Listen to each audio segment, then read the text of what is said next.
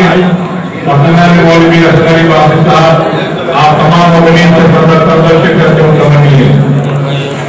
8 مارچ بعد نماز محمد و مخارج حسین دار شفا میں مجلس اللہ سید انشاءاللہ سلسلے 8ویں برسی مولوی اصغری باقی صاحب اللہ صاحب مجلس اللہ مخارج ہے.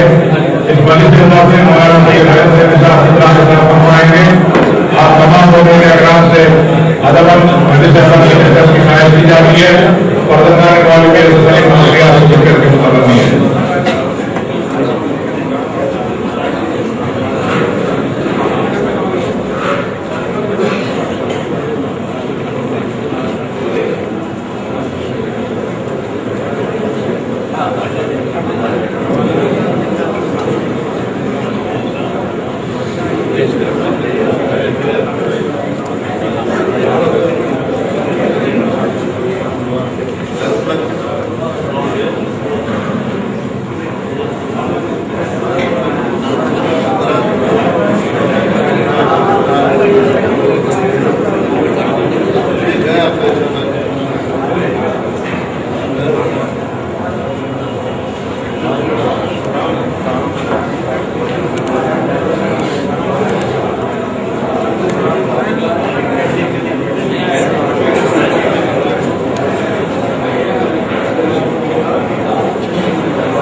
دل خوش کر دیا آپ